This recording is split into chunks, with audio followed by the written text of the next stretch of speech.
सत्यजित ह्या सगळ्यामध्ये एक गोष्ट मिस होते असं नाही वाटत तुला? सत्यजित आपल्या दोघांबद्दलचं सत्य हे तिला कधी कळणार? हे सत्य तर तिला कळायलाच हवं नाही का? सत्यजित आधी तू तिला खोटारडी समजलास, दोषी ठरवलंस, म्हणून तिच्यापासून हे सगळं लपवलंस. हा तुझा मुद्दा पटण्यासारखा आहे. पण आता तर तिला हे सांगायलाच हवं ना. म्हणजे पती म्हणून तुझं ते कर्तव्य आहे आणि पत्नी म्हणून तिचा तो हक्क आहे.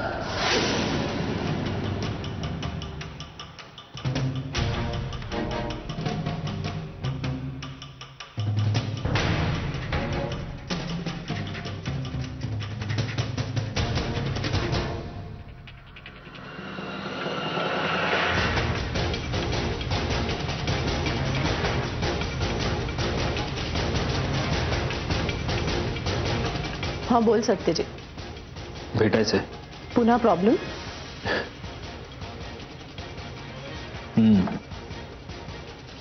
काय प्रॉब्लेम असल्याशिवाय माणसं डॉक्टरकडे जात नाहीत.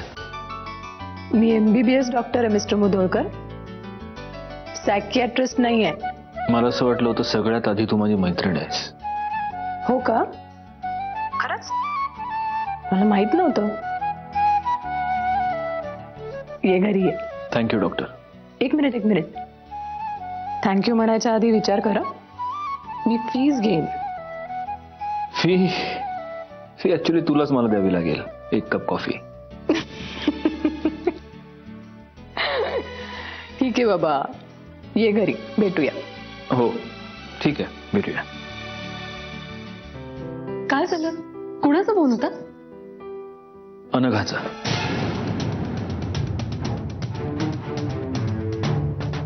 काय आहे? सकाळीच व्यवस्थित करून गेले होते मी. सतत आवरायचा ना कंटाळा आला मला. अनघा फक्त माझी मैत्रीण आहे. तुला जसं वाटतं तसं आमच्यात काहीही नाहीये. अहो हो ठीक आहे. मी काही म्हणाले का तुम्हाला? कुठे झालीस? अहो त्या नेत्राला दुधाकडे लक्ष द्यायला लावलं होतं मी. 1 नंबरची धांदरटे, काही भरोसा नाही. ऐक. आता काय? काय नाही, सॉरी.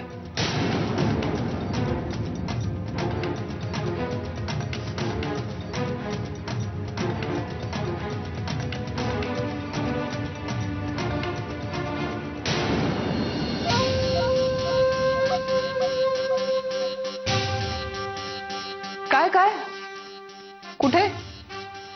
रामागडी आहे ना मी मुधोळकरांच्या घरातली. ती मीरा जाऊन बसली गावाला. मग काय, घरातली सगळी कामं करतीये नेत्रा. सामान आणायला चाललीये घरातलं. अच्छा, म्हणजे आमचं गाढव गधा मजुरी करायला निघालाय तर.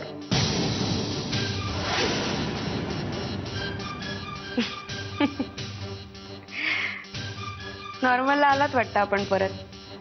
मी नॉर्मललाच आहे. हो विसरलेच होते मी. तुमच्याशीच घरातली सगळी माणसं ॲबनॉर्मली वागतात असं वाटतं ना तुम्हाला? करेक्ट. आणि हा तुमचा दोष आहे.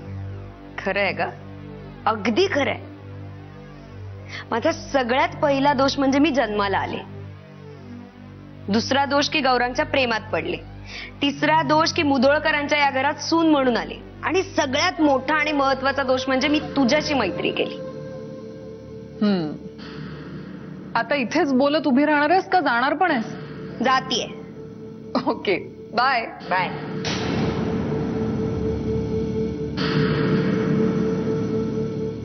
प्रिया, तू काय विचार केलायस? म्हणजे मी तुला जो प्लॅन सांगितला होता तुझ्या आणि दादांच्या व्हिडिओ बद्दल, त्याच्याबद्दल काय विचार केलास तू? हा विचार. हे बघ, मी तुला आधीही सांगितलंय, आता परत सांग. तुझ्या डिग्निटीला धक्का लागेल असं काहीही नसणार आहे त्या व्हिडिओमध्ये. नेत्रा बाजारात गेली, नामी संधी चालून आली. तिच्या लॅपटॉपमध्ये हॉटेल रूम मधलं सत्यजितचं आणि माझं फुटेज नक्कीच असेल. लवकरच ते फुटेज मिळवून मंजिरीपर्यंत पोचवायला पाहिजे. म्हणजे तिला कळेल सुखाची किंमत कशी चुकवावी लागते.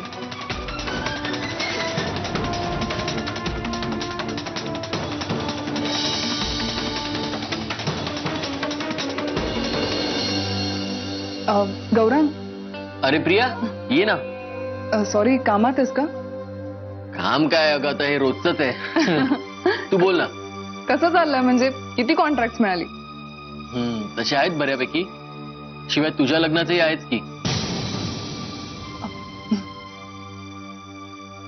अरे, तुझ्या मदतीला नेत्राला पण घेत जा. तशी हुशार आहे ती. नाही, तुझं सजेशन खूप छान आहे. पण काय की माझा लग्नानंतरचा अनुभव काय वेगळाच. काय? अति शहाणी आहे ती. कुबेरालाही भीक लावेल. आणि तू मला धंदा तिच्या हातात द्यायला सांगते. काय Priya.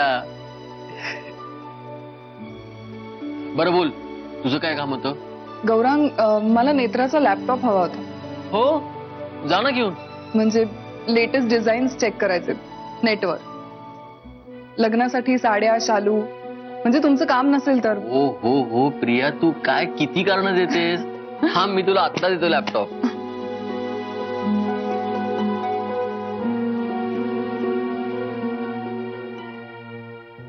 Laptop. Thank you so much. Gaurang, मी रूम मध्ये जाऊन बघितलं तर चालेल का आरामात? बिंदास. काय त्याच्यावर नेत्रा काय फार क्रिएटिव्ह करत नाही. नुसतेच सिनेमे बघते. तू आपली तुझी कामं कर. Thank you so much. चल.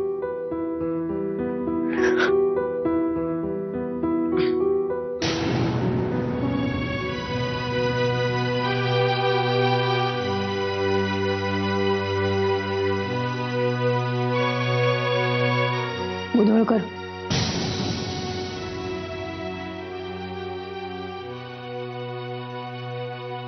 बोला मग, काय प्रॉब्लेम आहे?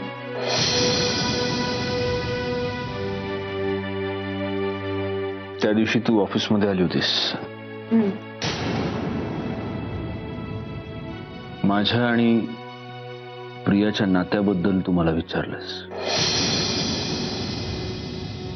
मी तेव्हा तुला उत्तर द्यायचं टाळलं, कारण ती जागा योग्य नव्हती. मग आत्ता उत्तर देणार आहेस?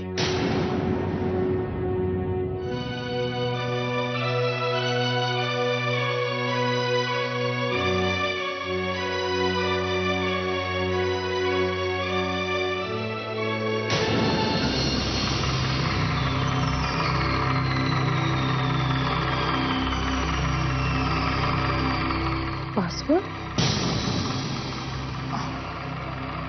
काय असेल आता हिचं पासवर्ड? नेत्रा म्हणजे ना झोलर एक नंबरची. झोल असेल.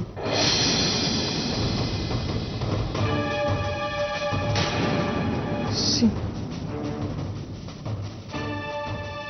तिला सगळ्यात जास्त काय आवडतं? पैसा. पैसा. हे पण नाही. काय ठेवलं हिने पासवर्ड? गोव्याची लोक ना स्वतःला अति शहाणीच समजतात. गोवा.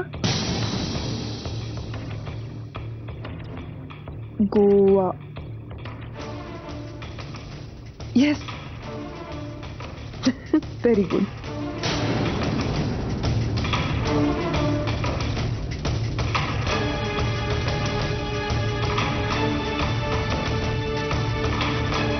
आता किती फोल्डर आहे तिकडे?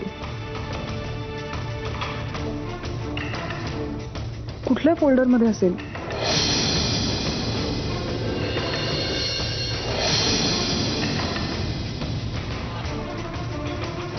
जरूर पहा.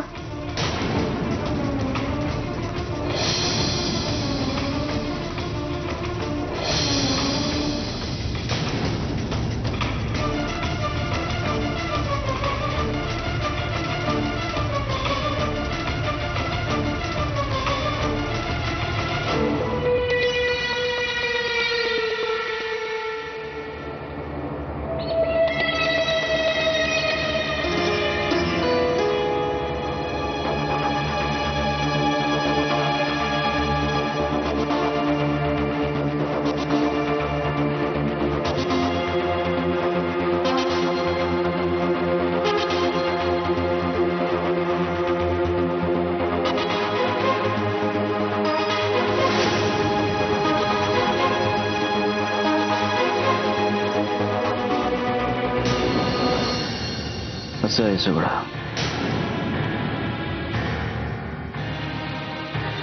माझ्याबद्दलची सगळी मतं बदलली असतील ना तर तितकासा चांगला माणूस नसेल वाटत मी तुला आता, हो ना?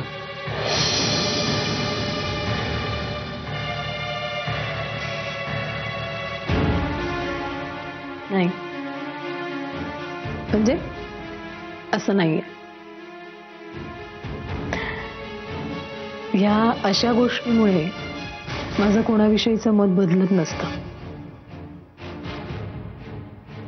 मला ना जजमेंटल व्हायला नाही आवडत सत्यजित. माणसाचा कोणाशी काय संबंध आहे यावर एखाद्या माणसाला जज करावं असं मला अजिबात वाटत नाही. इनफॅक्ट मला तुझ्या या प्रामाणिकपणाचं खूप कौतुक वाटतंय, सिरियसली. म्हणजे तू हे असं सगळं माझ्यासमोर कन्फेस करतोयस त्याचं.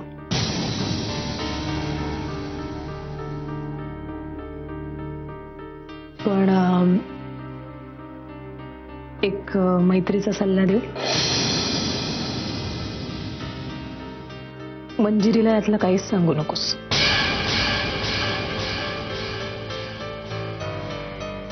का?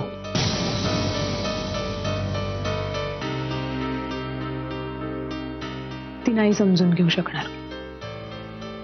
नाही अनघा, मंजिरी खूप समजूतदार आहे. ती खूप मोठ्या मनाची आहे. तिचं खूप प्रेम आहे माझ्यावर. ती घेईल समजून. आता जसं तू समजून घेतेस तसं तीही समजून घेईल. नाही नाही नाही, इथेच गल्लत करतोयस तू. तुझं आणि माझं नातं वेगळं आहे. मंजिरीचं आणि तुझं नातं वेगळं आहे. तिचं खूप प्रेम आहे तुझ्यावर आणि म्हणूनच ती समजून घेऊ शकणार नाही. हे बघ, मी तुझी मैत्रीण आहे, त्यामुळे मी तटस्थपणे हे सगळं समजून घेऊ शकले. बरोबर? कारण आपल्या नात्याची परिमाणं वेगळी आहेत. आपल्या नात्यातल्या मर्यादा वेगळ्या आहेत. पण मी तुझी बायको असते ना, तर मी हे सगळं कधीच समजून घेऊ शकले नसते. म्हणजे ते शक्यच झालं नसतं माझ्याच्याने. विचार कर, आजपर्यंत तू संशय घेणाऱ्याच्या भूमिकेत होतास. मंजिरी विक्टिम होती आजपर्यंत. पण ती विक्टिम होती म्हणजे या बाबतीतही समजूतदार असेलच असं काही कंपल्सरी नाहीये ना. नाही, पण अनघा, कुठलंही खोटं जास्त काळ लपून राहू शकत नाही. आता आमचंच घे ना. मंजिरीने एक क्षुल्लक गोष्ट माझ्यापासून लपवण्याचा प्रयत्न केला होता की माझ्या कोटाला जे चिखलाचे डाग लावले होते ती मुलगी ती स्वतः होती. पण मला ते कळलंच आणि तीच या सगळ्या महाभारताची सुरुवात होती. हे साधंसं खोटं आणि तू लपवतोयस ती गोष्ट, यात जमीन आसमानाचा फरक आहे. हे कळतंय तुला? कोटावर डाग लावणं आणि चारित्र्यावर डाग असणं यातलं अंतर समजतंय ना तुला? तुला कळलं कारण आशिषने तुला हे सगळं सांगितलं. प्रिया थोडंच मंजिरीला स्वतःहून सगळं सांगायला जाणार आहे.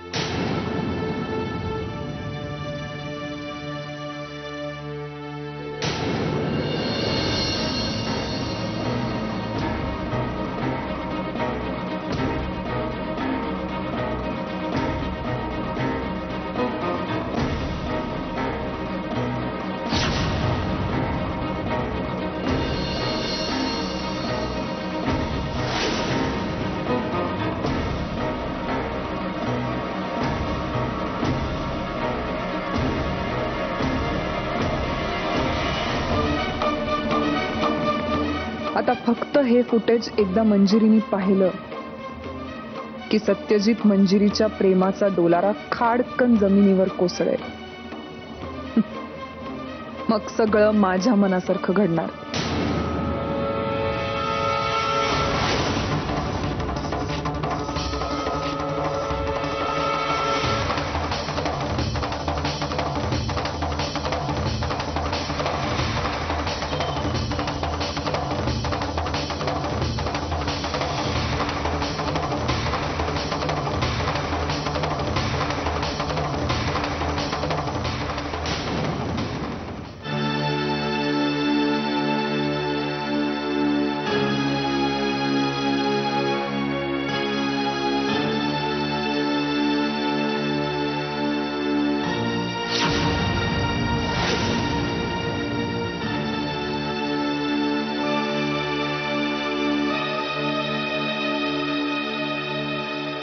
सुहास,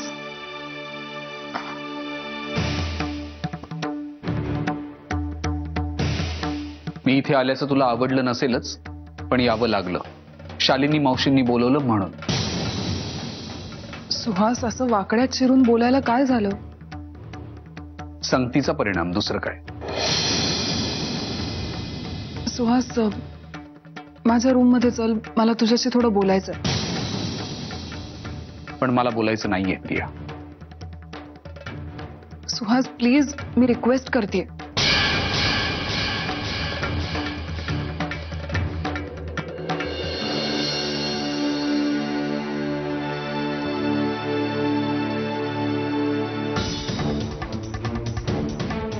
रिक्वेस्ट?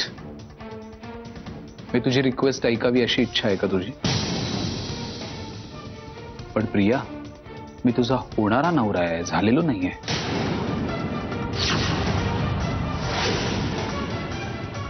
सुहास एनिवे, तू तुझ्या निर्णयाबद्दल शालिनी मावशींना काही सांगितलेलं दिसत नाहीयेस. म्हणजे त्या माझ्याशी फोनवर ज्या पद्धतीने बोलत होत्या त्यावरून मला असं वाटलं. मला तुझ्याशी त्याबद्दलच बोलायचंय. तू प्लीज माझ्या बरोबर रूम मध्ये चल. इथे हॉलमध्ये नाही बोलता येणार.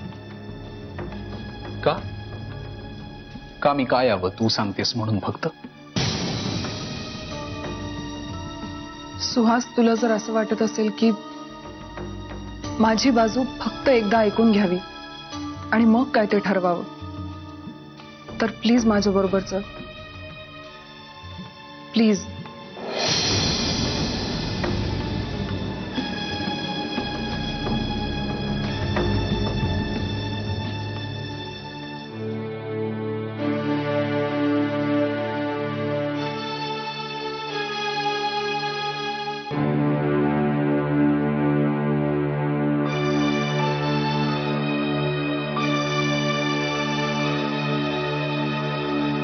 काही बोलणार आहेस का असंच शांतपणे बसण्यासाठी बोलवलेस इथे?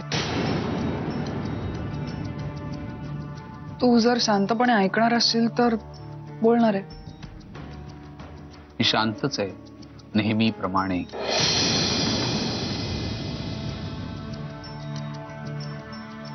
सुहास, त्या दिवशी माझं चुकलं. पण काय झालं माहितीये, मी त्या मैत्रिणीकडे गेले होते ना, तिथे मी तिला माझं लग्न ठरलंय ही बातमी दिली. इतकी छान आनंदाची बातमी दिल्यानंतर तिने मुद्दामून सत्यजितचा विषय काढला. मला म्हणाली तुझं लग्न ठरलंय म्हणजे त्याचा डिवोर्स झाला असेल, नाही का? हे ऐकल्यानंतर मला एवढा राग आला, माझं डोकं फिरलं. मी तिच्याशी भांडले आणि तिकडनं तडक निघाले. आणि त्या सगळ्याचं फ्रस्ट्रेशन तुझ्यावर निघालं. अजून काही? अजून काही नाही, एवढंच घडलं. मग यात चिडण्यासारखं एवढं काय आहे? चिडण्यासारखं काय होतं म्हणजे?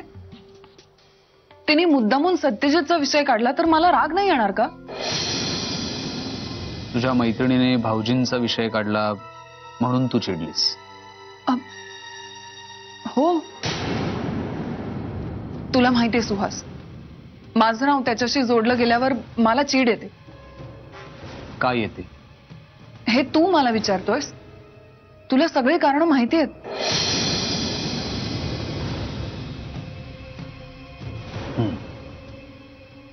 माहितीये ना. हेच ना की सत्यजित भाऊजी तुझ्या मागे लागले होते. तूच सांगितलं होतंस. पण प्रिया, तुझ्या मैत्रिणीला सुद्धा तूच हे सांगितलं असणार, नाही का? हो, मी तिला सांगितलं होतं, पण एक मैत्रीण म्हणून शेअर केलं होतं. चुकलं माझं.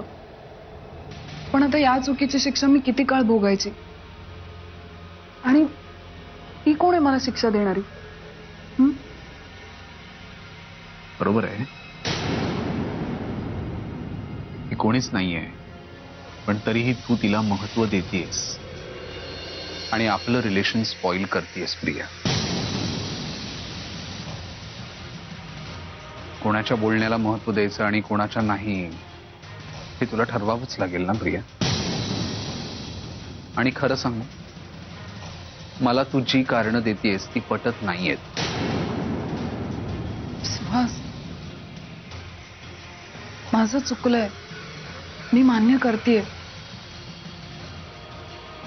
Please forgive me. I am sorry शोना. I am really very sorry.